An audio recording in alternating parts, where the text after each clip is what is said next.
धन्यवाद सभापति महोदय, आपने मुझे इस महत्वपूर्ण बिल पे चर्चा करने का जो मौका दिया, मैं इसके लिए आपका आभार हूं। सभापति महोदय, आज भारत के इतिहास में वो दिन है,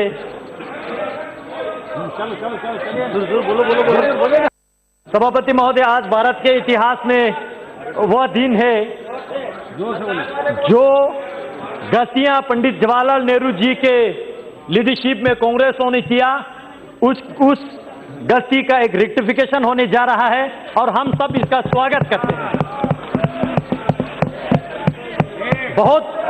बहुत सारे लोगों ने, अध्यक्ष महोदय,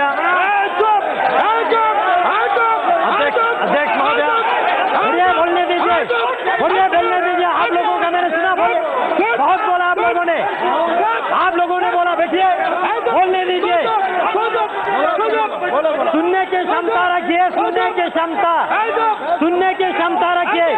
अध्यक्ष जी, बैठिए, आप भी बैठ जाइए, प्लीज बैठ जाइए, आप भी बैठ जाइए, बोलने दीजिए। अध्यक्ष जी, हाँ बोलिए। पूरे चर्चा को मैं अच्छी तरह से सुन रहा था और बहुत लोगों ने, मुझे खुशी हुआ, बहुत लोगों ने लद्दाख, लेह, करगिल के जिक्र किया, लेकिन मैं जानना चाहता हूं क्या वाकई वो लद्दाख जानते हैं ये लोग? आज तक बीते 71 साल, 7 डेकेड्स लद्दाख को बिल्कुल अपनाया नहीं, बिल्कुल फेंक के रखा वहां पे, और वक्तव्य दिया इसी सदन में, वो जमीन है का टुकड़ा है जहां पे एक तिनका का घास नहीं उगते हैं। ऐसे वक्तव्य देने वाले क्या लद्दाख को समझते हैं? क्या लद्दाख के विशेष संस्कृति को जानते हैं? क्या लद्दाख के भाषा को जानते हैं?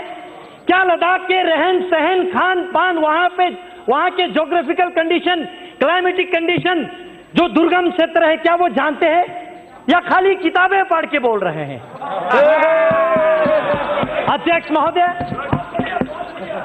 लद्दाख ने पिछले 71 ईयर यूटी के लिए संघर्ष किया। हम भारत देश के अटूट अंग बनना चाहते थे।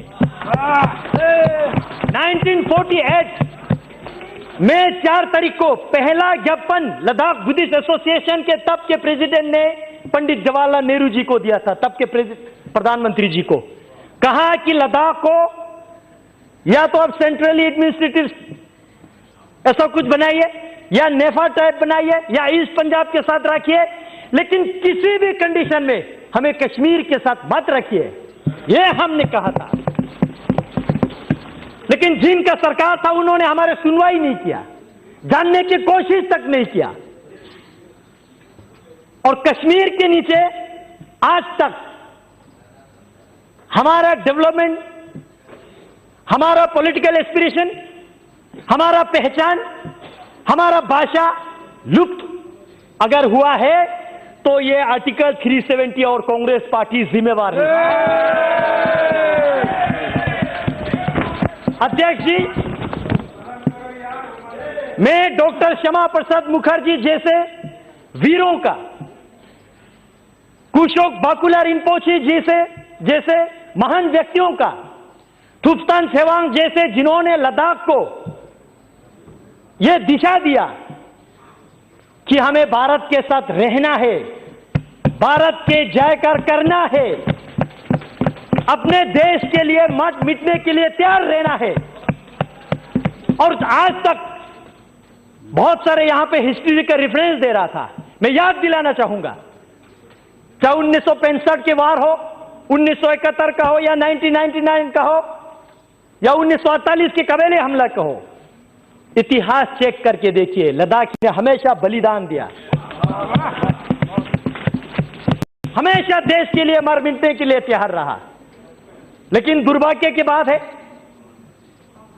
आज यहां पे मेरे साथी कश्मीर के ऑनरेबल मेंबर पूछ रहे थे, धारा 370 हटने से क्या खोएंगे?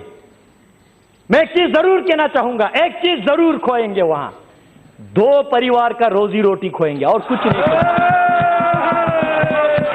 सिर्फ दो परिवार का रोजी रोटी खोएंगे और कश्मीर के भविष्य उज्जवल होने वाला है। सभापति महोदय कारगिल के जिक्र कर रहा था यहां पे और सदन को मिसलीड करने की कोशिश कर रहा था। मैं कारगिल से चुन के आता हूं, मैं गर्व से कहता हूं कारगिल वालों ने यूटी के लिए वोट दिया है। मैं याद दिलाना चाहता हूं सदन को 2014 के पार्लियामेंट्री इलेक्शन में यूटी हमारे लद्दाख के टॉप मैनिफेस्टो पे था और लद्दाख वालों ने मेजॉरिटी ने यूटी के लिए वोट दिया। 2019 के इलेक्शन में फिर हमने यूटी को इलेक्शन मैनिफेस्टो में लेके आया और हमने दोनों डिस्ट्रिक्ट में, चाहे बुद्धिस्ट का हो चाहे मुस्लिम का हो, दोनों डिस्ट्रिक्ट में, लेह का हो करगिल का हो, हर क्षेत्र में हर लोगों के दरवाजे पे जाके हमने लोगों को यूटी समझाया ये क्या है और लोगों ने बड़ी बहुमत के साथ आज तक लद्दाख में जितना भी पार्लियामेंट्री इलेक्शन हुआ है रिकॉर्ड मार्जिन के साथ ये सदन में मुझे आने का लोगों ने अवसर दिया। लोगों ने नरेंद्र मोदी जी के सरकार पे विश्वास किया। लोगों ने इस यूटी को स्वागत किया। आज करगिल की बात कर रहे हैं, क्या वो जानते हैं ये करगिल?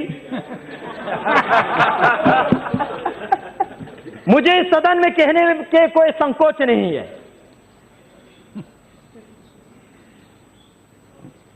तब के गृह मंत्री माननीय राजनाथ सिंह जी अब ले पधारे थे। All party parliamentary delegation Jammu गए थे, कश्मीर गए थे और आप ले आए थे तब के होम सेक्रेटरी के साथ। पूरे लद्दाख के हर पॉलिटिकल पार्टीज के, बीजेपी, कांग्रेस, पीडीपी, एनसी लेके, मैं कश्मीर की बात नहीं कर रहा हूं, वहां अलग वातावरण है, मैं लेके बात कर रहा हूं, और साथ ही साथ हर रिलीजियस ऑर्गेनाइजेशन के, चाहे लद्दाख बुद्धिस्ट एसोसिएशन हो, अंजुमन इमामिया एसोसिएशन हो या मोनुल इस्लाम हो, क्रिश्चियन एसोसिएशन हो, हिंदू महासभा हो, सबने एक ही आवाज में कहा कि हमें यूटी चाहिए। राजनाथ सिंह जी पूछ रहे थे और क्या चाहिए बोलो, और हमने कहा और कुछ नहीं चाहिए, सिर्फ यूटी चाहिए। हमने ये कहा था। आज अध्यक्ष जी सुनने की क्षमता रखिए, सुनने की क्षमता रखिए, अभी तो टीलर है, सुनने की क्षमता रखिए। अध्यक्ष जी, लेकिन उस वक्त एक दुर्घटना हमारे साथ घटी, आज मैं इस सदन को अवगत करना चाहूंगा। तब के ले में आपके एनसी के डिस्ट्रिक्ट प्रेसिडेंट, पीडीपी के डिस्ट्रिक्ट प्रेसिडेंट, जिन्होंने यूटी के मेमोरेंडम को साइन किया, उन लोगों को आपके कश्मीर के एनसी और पीडीपी ने वहां से प्रेस रिलीज जारी करके अपने पार्टी से बाहर निकाल दिया। आज डेमोक्रेसी की बात कर रही है, लोकतंत्र की बात कर रहे हैं। क्या वो थे आपका लोकतंत्र? लोगों का आवाज बंद करना, दबे कुचाले रखना, ये आपका लोकतंत्र था क्या? अध्यक्ष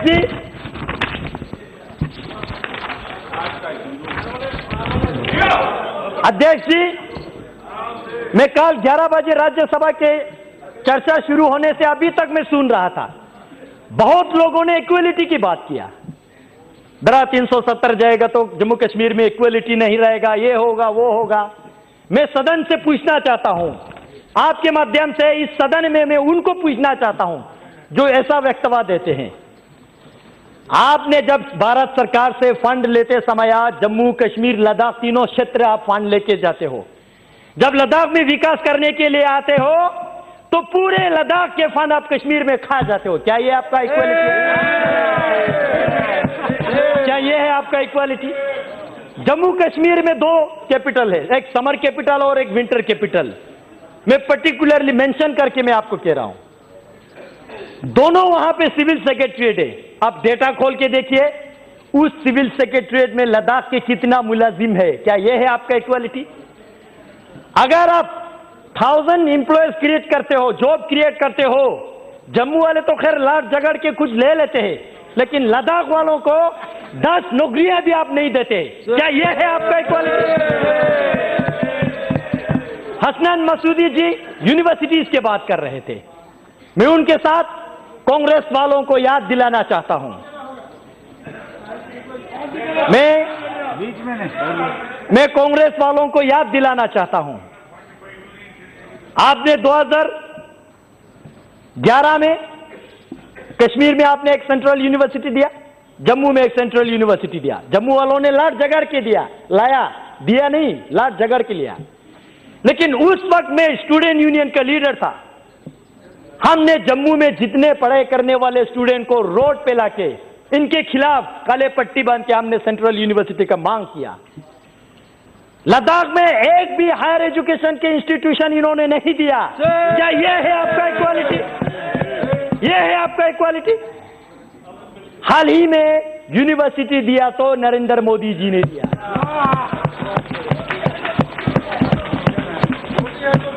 मोदी है तो मुमकिन है, सही में। कल राज्यसभा में कांग्रेस के नेता गला फट फट के कह रहे थे कि भाई लद्दाख के साथ क्या होगा, लद्दाख के साथ क्या होगा। मैं जानना चाहता हूं अध्यक्ष महोदय, आपके माध्यम से मैं जानना चाहता हूं, जब आप 2008 में जम्मू कश्मीर के चीफ मिनिस्टर थे, आपने वहां पे 8 नया डिस्ट्रिक्ट बनाया, जिला 4 आपने कश्मीर को दिया, तो जम्मू वालों ने लड़ाई किया तो 4 देना पड़ा। लद्दाख को आपने एक डिस्ट्रिक्ट भी नहीं दिया। क्या यह है आपका इक्वालिटी? यह आपका इक्वालिटी है? आज आप कहते हैं इक्वालिटी। हमारे भाषा लद्दाखी बोटी भाषा कहते हैं। कश्मीरी आपने लिपि ना होने से भी आपने रिकॉग्नाइज किया, 8 शेड्यूल में डाल दिया। जम्मू के डोगरी उन्होंने आंदोलन किया तो उनको भी दे दिया। लद्दाख के भाषा को आज तक आपने रिकॉग्नाइज किया। क्या यह है आपका इक्वालिटी? अध्यक्ष जी, सेक्युलरिज्म और डेमोग्राफी की बात किया जा रहा है यहां पे। मैं जानना चाहता हूं, जिस कश्मीरी पंडितों को आपने इस धारा 370 के मिसयूज करते हुए लात मार के रातों रात निकाल दिया, क्या यह है आपका सेक्युलरिज्म? यह है आपका सेक्युलरिज्म? इसी धारा 370 को आपने मिसयूज करते हुए काल वक्तव्य दे रहा है गर्व से। लद्दाख में पहले बौद्ध संख्या ज्यादा था, आज मुस्लिम संख्या ज्यादा है। मैं अफसोस के साथ कहना चाहता हूं, यह आपने धारा 370 को मिसयूज करके जम्मू कश्मीर में आपने बुद्धिस्ट को खत्म करने की कोशिश किया। यह है आपका डेमोग्राफिक मेंटेन, यह है आपके सेक्युलरिज्म। अध्यक्ष महोदय, यही जिन परिवारों ने, मैं नहीं कहता हूं कि वहां पे शासन किया, मैं कहता हूं राज किया, यही परिवारों ने 1979 में लद्दाख को बंटवारा किया, बुद्धिस्ट मेजोरिटी के साथ लेह डिस्ट्रिक्ट, मुस्लिम मेजोरिटी के साथ करगिल डिस्ट्रिक्ट, और हम दोनों भाइयों को लड़वाया आज तक। यह है आपका सेक्युलरिज्म? फूट डालो, राज करो। क्या यह है आपका सेक्युलरिज्म? आज करगिल की जिक्र कर रहे थे, कह रहे थे कि करगिल बंद है। किसने कहा आपको करगिल बंद है? जानने की कोशिश कीजिए। मैं हूं लद्दाख से, मैं चुन के आ रहा हूं, आप नहीं आ रहा लद्दाख से। आप बैठिए, आप आराम से बैठिए, आप बैठिए। भाई साहब, आज तक आप लोगों ने बोला, आज हमारा बोलने का मौका है। बैठिए, बैठिए, आप मोदी शासन है, बैठिए। ये सिर्फ एक रोड और छोटा सा मार्केट को करगिल समझ बैठे हैं। भाई साहब, अगर आपको कारगिल देखना है तो ज़ांस्कार जाइए, वाखा मुलबेक शारगोल जाइए, आर्यन वैली जाइए, दर्शिक गरखोन देखिए। 70% कारगिल के एरियाज जो है, वहां के लोग जो है आज इस डिसीजन को वेलकम करते हैं, इस बिल के समर्थन करते हैं।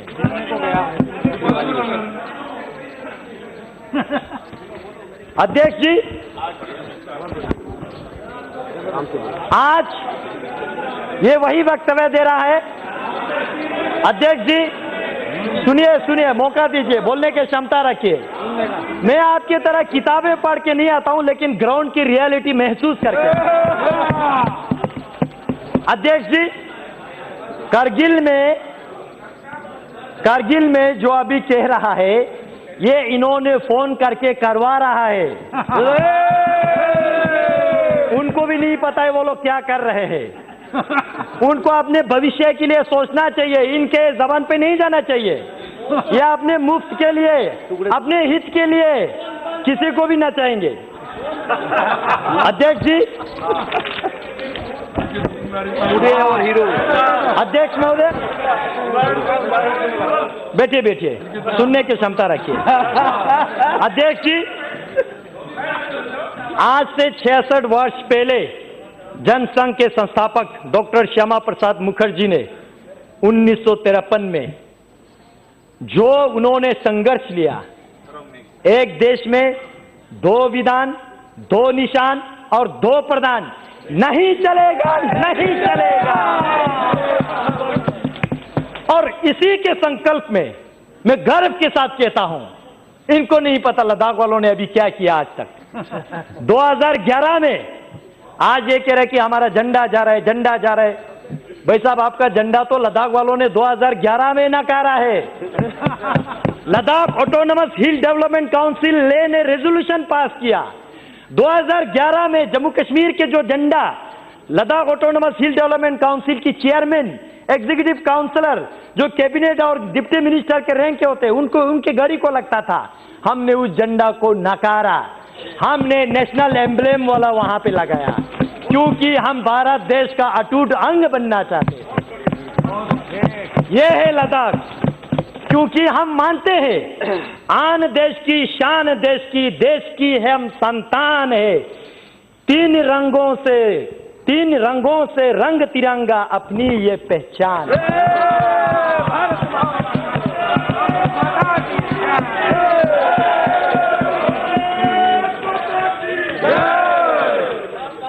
अध्यक्ष जी,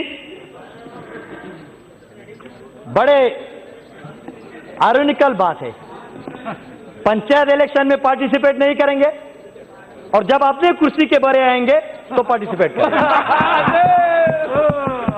ग्रास रूट डेमोक्रेसी नहीं आने देंगे, लेकिन अपने घर का रोटी चलना चाहिए। ऐसा विचारधारा हम एक्सेप्ट स्वीकार नहीं करेंगे। अध्यक्ष जी, जो कुछ लोग, जो मैं बार बार 2 परिवार की जिक्र कर रहा हूं, ये परिवारें जो है कश्मीर के मुद्दा जो ढिंडोरा पीट रहा है, वो समाधान चाहने वालों में से नहीं है। They are the parts of problem. वो इस प्रॉब्लम का, इस समस्या का पार्ट बन चुके हैं, अंग बन चुके हैं। नशे में है वो आज भी समझ रहे कि कश्मीर तो मेरा बाप का जागीर है। नहीं रहा, नहीं है। अध्यक्ष जी, मैं अंत में इसको कंक्लूड करने से पहले मैं भारत सरकार को धन्यवाद देना चाहता हूं। श्री नरेंद्र मोदी जी को, गृह मंत्री जी माननीय अमित शाह जी को और पूरे सहयोगी दल को, और जिनका दल नहीं है लेकिन इस बिल के फेवर में आने वाले हैं, उन लोगों को भी मैं पूरे लद्दाख के निवासियों की ओर से धन्यवाद देना चाहता हूं, क्योंकि आज पहली बार इस भारत के इतिहास में लद्दाखियों के सेंटिमेंट को, एस्पिरेशन को सुना जा रहा है। उस लद्दाख के जो चीन के साथ, पाकिस्तान के साथ सीमाएं लगते हैं, उस लद्दाख के महत्वपूर्ण को समझ रहे हैं। इस सरकार में इस बिल को हम वेलकम करते हैं और हम एक अंत में, जो लोग अभी तक कंफ्यूज में, उनको एक रिक्वेस्ट छोटा सा करना है। देश के लिए प्यार है तो जताया करो, देश के लिए प्यार है तो जताया करो, किसी का इंतजार मत करो, गर्व से बोलो जय हिंद। अभिमान से कहो भारतीय है हम, स्वाभिमान से कहो भारत माता की जय, और वर्तमान में करो इस बिल का समर्थन। बहुत बहुत धन्यवाद अध्यक्ष।